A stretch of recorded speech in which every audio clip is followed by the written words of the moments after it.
Good evening, everyone. Good evening. Yes, I have something on my head. I needed to add a little bit of color, and people think flamingos are awesome, so why not? Anywho, tonight we're going to be hearing from Joe and Charlie. And if you don't know who Joe and Charlie are, um, they're a couple of guys who talk about the big book. And if you don't know what that is, it's a big book of AA. And they kind of bring it to life and they put average spin on it and they break it down so you can understand it better. And I just love listening to them. I've listened to them several times. So tonight, Joe and Charlie are going to go over the fifth step. And you can all look at my flamingo. All right, let's bring this up. I may have to flip my hat around because this is kind of heavy in the front.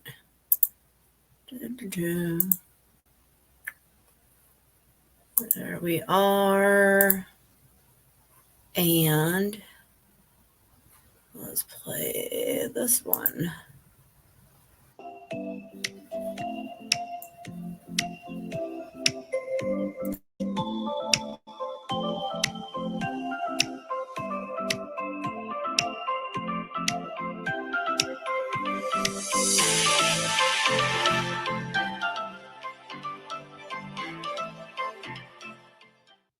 Hi there, and welcome to I'm Only Human, a podcast that attempts to explain how to coexist with other humans. This podcast is going to dive into topics like: is it possible to overcome human nature? Are rules and laws necessary for taming bad behaviors, or are they simply a control mechanism crafted by other disturbed minds? Why do we fight with each other? How does traditional religion impact us? Can social disease be healed through individual recovery? My name is Jen, and I'm an average human. Before I begin, I would like to state that I will be talking about controversial things such as, but not limited to, religion, God, the Bible, 12 step programs, and politics. I am not an expert, and I don't claim to be one. I will, however, be referencing Alcoholics Anonymous because it is the granddaddy of all other 12 step programs. I will also be quoting things from the Bible and mentioning God along with different religions. I'm not trying to promote a particular program, nor am I trying to convert anyone. I believe religion gives us a foundation, and 12 step recovery guides people down a path to self actualization. Through recovery, healing is possible. I believe that changed minds and attitudes can change our world. Hello again. I feel recap. In step one, we admitted we were powerless over fill in the blank. Our lives had become unmanageable. In step two, we came to believe that a power greater than ourselves could restore us to sanity. I'm going to be blunt here. I know humans have a short attention span. I want to point out that to move forward with the rest of the steps, there has to be some sort of understanding, and you must admit there's a power greater than you. In the general language of all humans, what I'm about to reveal may shock you. Are you ready? Are you sure you can handle the truth here? I feel the secret to the universe begins with these steps. The name God is just a name. For some people, that name is a vision of a biblical figure and his son. For others, that name is a bunch of scientific numbers. I think that Mary Pearl, episode on step 3 for your information, touched on something that I can't shake. When she was talking about finding this power greater than you, and she said the word God, she associated that with good, orderly directions. Maybe that's what God really is: good, orderly directions. The reason I think this is because when following these steps, well, most recovery steps, to be honest, they teach you how to exist. They teach a person how to become a better version of themselves. Not only are there 12 steps, there are also 12 concepts and 12 traditions, which I will talk about someday because they are just as important as the steps themselves. Getting back to the recap, I went on that tangent because of how this step is phrased. Step 3: we made a decision to turn our will and our lives over to the care of God as we understood Him. In step 4, we made a searching and fearless moral inventory of ourselves. Step 5 is going to sound scary, and once again, don't let the word God scare you. Remember the Build Your Higher Power workshop? Or as a means to build your own connection to your operator's manual? I still believe that God is real. I feel that there is something there. There have been too many things that have happened to people that could only be explained by the power of love. I think it must be hard going through life thinking this is it. Once you're dead, that's it. I think that people do come back. Our immortal souls get the choice to come back and to try to live life again. Reincarnation is something I'll save for the cosmic revolution, revolution podcast strain. Enough of my rambling. I will let Joe and Charlie take it from here. I will include the link in the show notes. This is a small snippet from one of their big book workshop weekends. Once you click on that link, I'm sure you'll be able to find more from Joe and Charlie, and maybe I'll add some more at a later date. So having made our personal inventory, well, what should we do about it? Well, we've been trying to get a new attitude. Remember, Dr. Jung said ideas, emotions, and attitudes were the guiding force of the lives of these people are suddenly cast to one side. We're trying to get a new attitude and a new relationship with our Creator. And our book said that back on page 45 that the main object of this book was to enable me to find a power greater than myself, which would solve my problem, and to discover the obstacles in my path. And what are some of the obstacles? The resentment, and the fear, and the harms done to other people. And we've admitted certain defects. And what are these defects? Selfish, dishonest, self-seeking, frightened, and inconsiderate attitudes. We've ascertained in a rough way what the trouble is. We put the finger on our weak items in our personal inventory. Now these are about to be cast out. This requires action on our part, which when completed will mean that we admitted to God, to ourselves, and to another human being the exact nature of our defects. This brings us to the fifth step in the program of recovery mentioned in the preceding chapter. Now we know that step 5 says we admitted to God, to ourselves, and another human being the exact nature of our wrongs. But if you'll notice here in the narrative, he said the exact nature of our defects.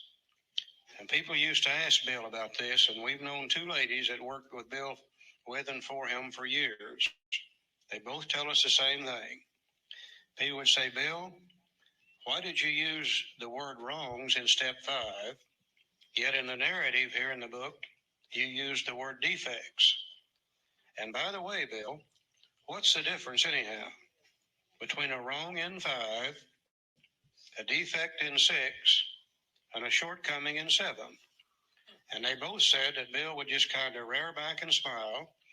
And he would say, when I took English and writing courses in college, they taught me not to use the same words over and over.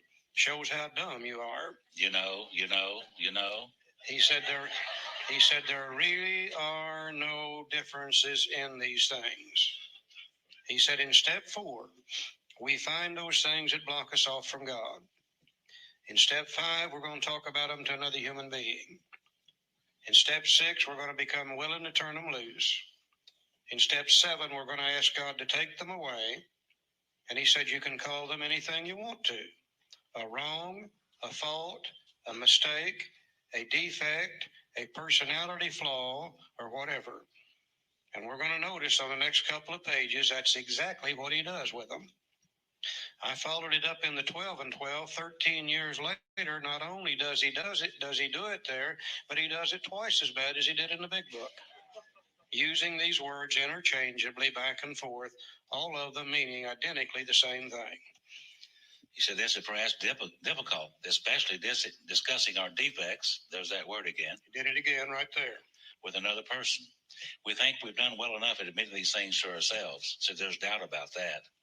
In actual practice, we usually find that a solitary self-appraisal is insufficient. Many of us thought it necessary to go much further. We would be more reconciled in discussing ourselves with another person when we said good reasons why we should do so. The best reason first. If we skip this vital step, we may not overcome drinking. You take these forms now, and they're very, very vital information that we've done here. A book says that the solitary self-appraisal is insufficient. I did the very best I could do filling out these forms and with the limited knowledge that I had and experience. But I did the best I could do. Now I take these to another human being and discuss them from left to right all the way across. Someone else who's gone on before me, who's done the inventory according to the big book. And now that person is going to help me to glean more information out of each of these situations that's going to help me. I need that information because a solitary self-appraisal is insufficient. Give you an example. Looking around this room today and this weekend, I've noticed 2 or 3 character defects. There's a couple of them sitting right over there. It's one sitting right here on the front row, right for there, sure. right there. Yeah. Several of them, as a matter of fact. It's real easy for me to look at you and see your defects of character. There's nothing between you and me except air. But it's very, very difficult for me to look at me and see the truth and see my defects of character because there's years and a lifetime of rationalization and justification for these attitudes. And I need another human being to be able to look at me objectively and to help me see things that I couldn't see. Because I'm starting out on a brand new lifetime engagement here, and I need all the information and help that I can get to have a very successful life. And I did the very best I could do in the inventory process, but a solitary self-appraisal is insufficient. I need God and another human being to help me see things that I couldn't see. Now, to be sure, we have no contradictions here. Over on page 73, on that first paragraph where it says more than most people, just the sentence before that said, but they had not learned enough of humility, fearlessness, and honesty in the sense we find it necessary until they told someone else all their life story. Now, there's the statement that got us confused about step 4. And we all began to write our life story thinking that would be step 4. But as we can see, 95% of our life story really doesn't have anything to do with our alcoholism. In fact, I was born in 1929. That really don't have anything to do with it. But I tell you what I have done. If I've taken my inventory the way the book says, I've shared all my life story in those areas that really count. Resentments didn't come in my head just today. They've been popping in my head as far back as I can remember. I've shared all my life story resentment-wise. Fears didn't come just today. They've been coming in my head as far as I can remember. I've shared all my life story fears-wise. The harms I've done to other people, I didn't hurt them just yesterday. I've been hurting people as far back as I can remember. My mother said to me one time, she said, Charlie, you were the meanest kid I ever saw. She said, I had a little problem loving you myself. When Mama don't love you, you're pretty bad off. Yeah. And as I look at these things today, my whole life is centered anyhow around those 3 things. Those resentments and those fears and those harms I've done to others. So I don't have any quarrel with that statement at all anymore. If we've done our inventory, the way the book says, we've shared our life story. Now here's why we really need to share this with another human being. More than most people, the alcoholic leads a double life. He's very much the actor. To the outer world, he presents his stage character. This is the one he likes his fellows to see. He wants to enjoy a certain reputation, but knows in his heart he doesn't deserve it. A practicing alcoholic is trying to live 2 lives. We've got a conscience. Whenever we're sober, we try to live like people are supposed to live. But when we're drinking, since alcohol lowers the inhibitions, crowd, we do things that we would never think about doing sober. We're living 2 lifetimes when we're a practicing alcoholic. The inconsistency is made worse by the things he does on his sprees. Coming to his senses, he's revolted at certain episodes he vaguely remembers. These memories are a nightmare. He trembles to think someone might have observed him. As fast as he can, he pushes these memories far inside himself. He hopes they will never see the light of day. He is under constant fear and tension, and that makes for more drinking. Let's face it, we alcoholics have become the world's greatest con artists. You have to be. You couldn't live as a practicing alcoholic if you didn't learn how to lie, cheat, con, manipulate, steal, whatever's necessary. And I think the one we have to con the most is ourselves. I don't think we could live with ourselves if we had to really see what's going on when we're drinking. But see, we got a little thing called resentments. And we use those resentments to transfer blame to others.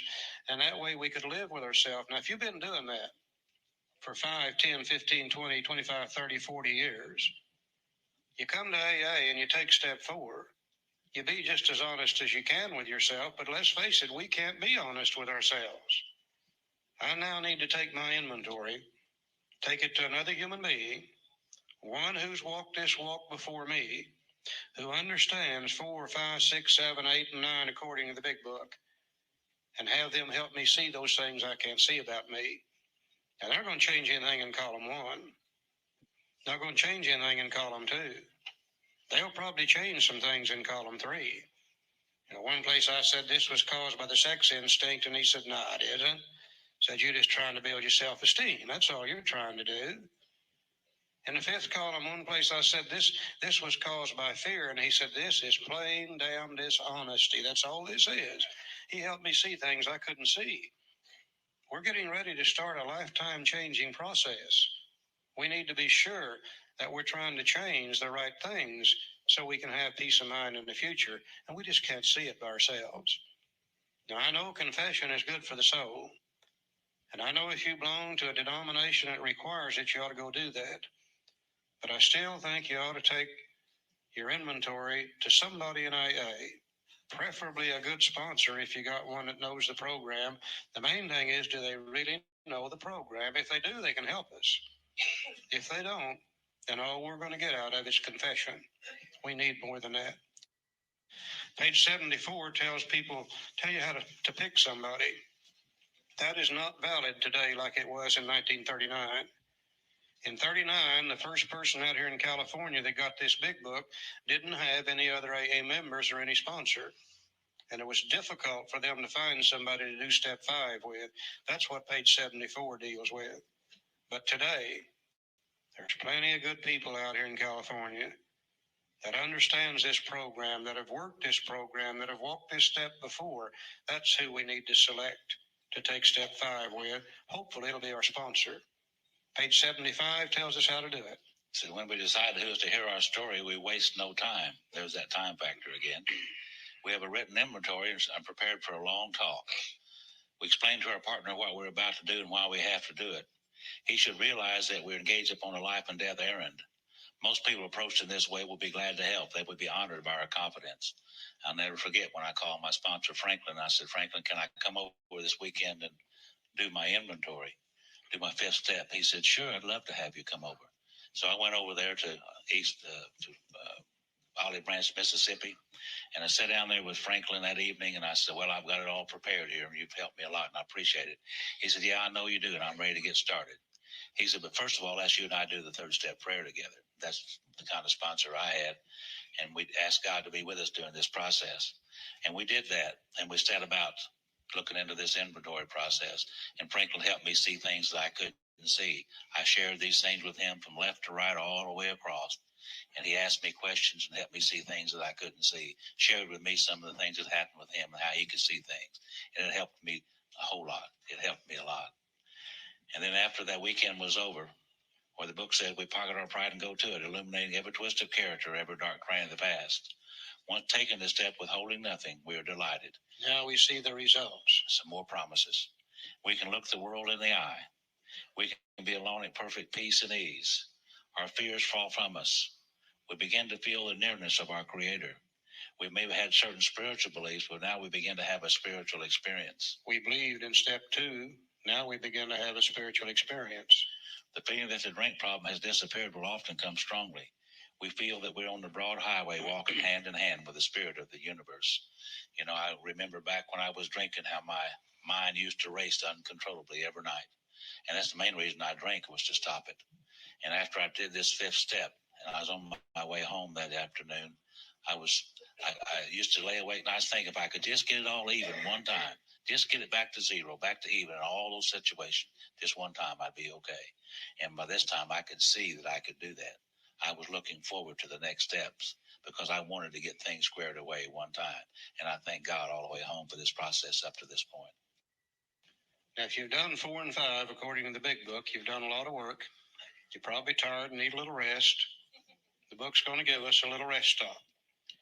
Returning home, we find a place where we can be quiet for an hour. He didn't say 72 days. You see, they mean for us to get on with this thing between 3 and 4 at once. Now we get an hour's rest here, but that's all. We thank God from the bottom of our heart that we know him better. We don't know him yet, but we know him better. Taking this book down from our shelf, we turn to the page which contained the 12 steps. Carefully reading the first 5 proposals. Now, he could have said the first 5 steps again, but he don't want to do it twice in a row.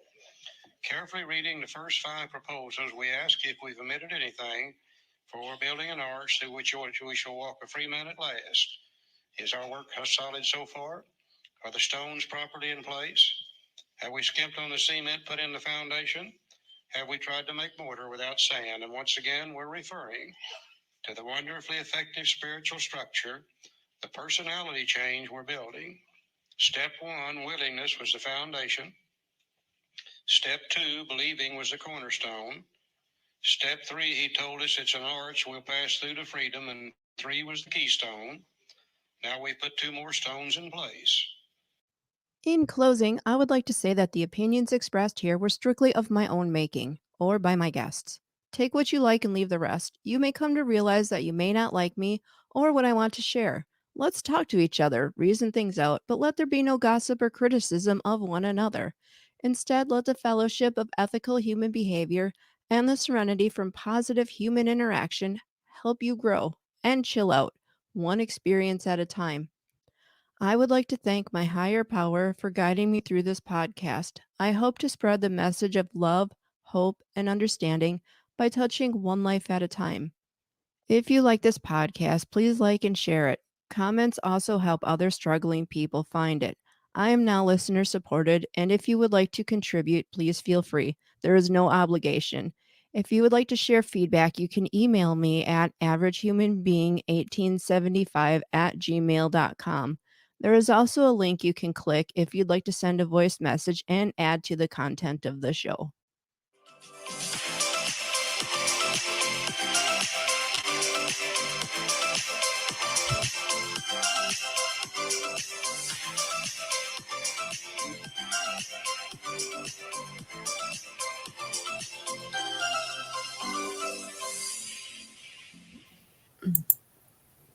Peter. Ow, ow, cat. Oh, okay, okay. So there you have it. Step 5 with Joe and Charlie. All right, I hope that you all enjoyed that. This cat looks like it's getting ready to attack me, so I'll see you in the next episode. Bye-bye.